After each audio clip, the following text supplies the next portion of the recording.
नमस्कार सभी केंद्रीय कर्मचारी, राज्य कर्मचारी और पेंशन भोगियों के आपके अपने भरोसेमंद YouTube channel government employees times के फ्रेश वीडियो में एक बार फिर से हार्दिक स्वागत है। देश भर के 1 करोड़ से ज़्यादा केंद्रीय कर्मचारियों और पेंशनर्स के लिए आज की बड़ी खबर है। 62 लाख पेंशन धारकों को 3 तोहफे। न्यूनतम वेतन 26,000, फिटमेंट फैक्टर 3.68 होगा।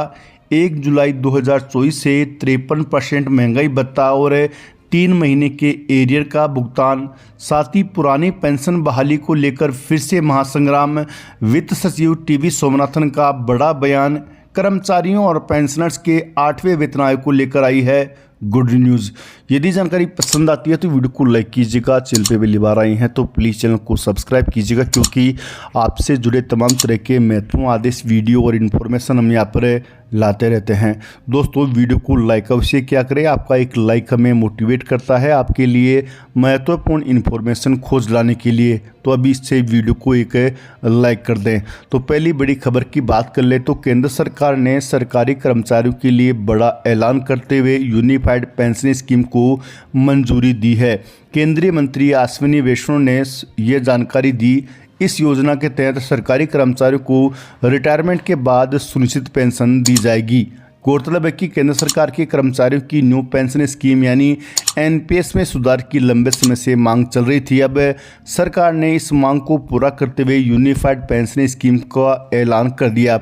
बता दें कि यूनिफाइड पेंशन स्कीम सरकारी कर्मचारियों के लिए नई पेंशन स्कीम के तहत है। इसके तहत कर्मचारियों को रिटायरमेंट के बाद सुनिश्चित पेंशन दी जाएगी। यह रकम रिटायरमेंट से पहले के 12 महीनों के औसत वेतन का 50% होगी।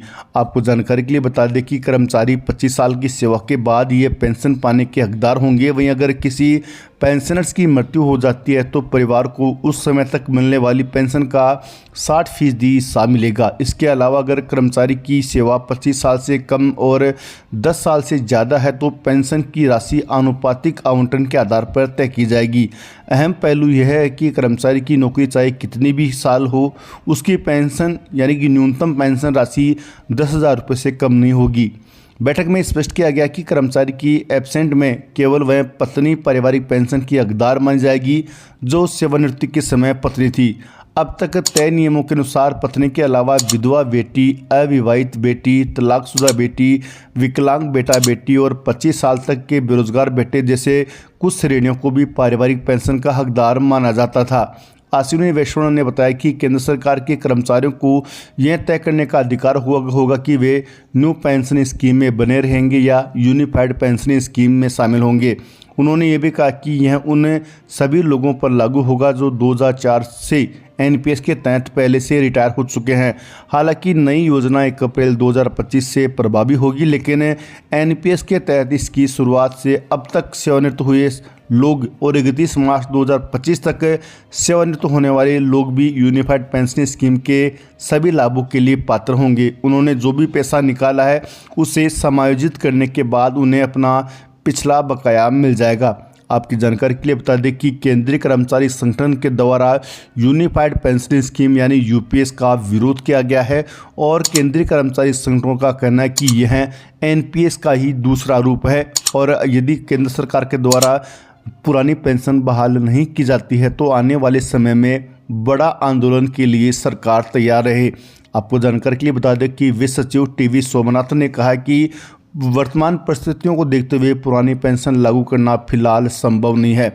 वहीं आपको जानकारी के लिए बता दें कि जल्द केंद्रीय कर्मचारियों और पेंशनर्स को 3 धमाकेदार बड़े तोहफे मिलने वाले हैं। केंद्र सरकार साल में 2 बार केंद्रीय कर्मचारियों और पेंशन भोगियों के महंगाई भत्ते और महंगाई राहत की दरों में संशोधन करती है, जो AICPI इंडेक्स के 6 माही आंकड़ों पर निर्भर करता है। यह बढ़ोतरी जनवरी और जुलाई से होती है। जनवरी 2024 से 4% महंगाई भत्ता बढ़ाया गया था, जिसके बाद में महंगाई भत्ता 46% से बढ़कर 50% पर पहुंच गया था।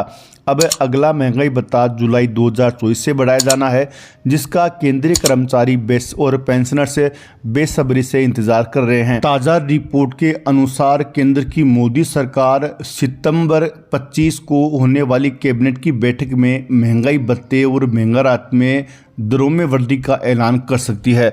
अनुमान है कि मोदी सरकार 7वें वेतन आयोग के तहत 3 से 4% डीए बढ़ा सकती है। खास बात यह कि नई दरें 1 जुलाई 2024 से लागू होंगी। ऐसे में जुलाई अगस्त का एरियर भी कर्मचारियों और पेंशनर्स के खाते में क्रेडिट किया जाएगा। वर्तमान में केंद्रीय कर्मचारियों को 50% डीए का लाभ मिल रहा है और अनुमान है कि जुलाई 2024 से 3% डीए फिर बढ़ सकता है, जिसके बाद डीए 50% से बढ़कर 53% पहुंच जाएगा। यह अनुमान जनवरी से जून 2024 तक के AICPI इंडेक्स के अंक 141.5 पर पहुंचने के बाद लगाया गया है। आपको जानकारी के लिए बता दें कि किसी कर्मचारी की बेसिक सैलरी 30,000 रुपये है तो उसे 15,000 रुपये महंगाई भत्ता मिलता है। वहीं 53% होने पर उसे 16,900 रुपये डी के तौर पे मिलेंगे, यानी कि कर्मचारी की सैलरी में 1,900 रुपये का फ़ायदा होगा। वहीं आपको जानकारी के लिए बता दें कि 8वें वेतन आयोग को लेकर भी देश भर के 1 करोड़ से ज़्यादा केंद्रीय कर्मचारी और पेंशनर्स को जल्द बड़ी खुशखबरी मिल सकती है। लंबे समय से केंद्रीय कर्मचारी अपने न्यूनतम वेतन और फिटमेंट फैक्टर में बढ़ोतरी की मांग केंद्र सरकार से करते आ रहे हैं। इसको लेकर कई बार केंद्रीय कर्मचारी संगठन और पेंशनर समाज के सदस्य भी वित्त मंत्री से मिले हैं और उनको पत्र के माध्यम से भी आग्रह किया है।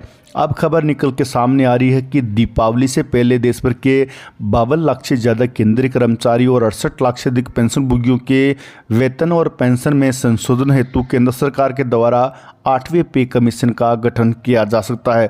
यदि सरकार के द्वारा 8वें पे कमीशन का गठन किया जाता है तो कर्मचारियों की न्यूनतम वेतन, फिटमेंट फैक्टर सहित न्यूनतम पेंशन की मांग पर मोहर लगने की संभावना है। वहीं केंद्र सरकार की तरफ से यूपीएस लागू किए जाने के बाद केंद्रीय कर्मचारी संगठन और पेंशनर समाज आग बबूला हो रहे हैं।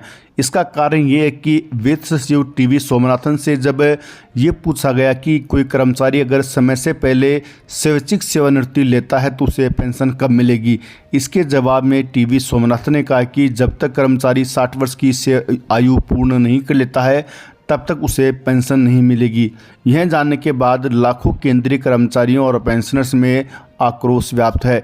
केंद्रीय कर्मचारियों की एक की मांग है कि उन्हें ओपीएस से कम कुछ भी मंजूर नहीं है। वहीं यूपीएस का लगातार केंद्रीय कर्मचारी संगठन और पेंशनर समाज द्वारा विरोध किया जा रहा है। 2023 में एनपीएस की समीक्षा के लिए एक कमेटी का गठन किया गया था, जिसकी अध्यक्षता टीवी सोमनाथन ने की थी और उस कमेटी की रिपोर्ट की सिफारिश के आधार पर केंद्र सरकार ने देश भर के लाखों केंद्रीय कर्मचारियों को यूपीएस का तोहफा दिया है, लेकिन केंद्रीय कर्मचारियों को ये तोहफा रास नहीं आ रहा है। जल्द केंद्रीय कर्मचारी पुरानी पेंशन बहाली के लिए आगे का रोड मैप तैयार करने में जुटे हुए हैं। बताया जा रहा है कि आने वाले विधानसभा चुनाव से पहले केंद्र सरकार पर दबाव डालकर पुरानी पेंशन बहाल करने का प्रयास किया जाएगा।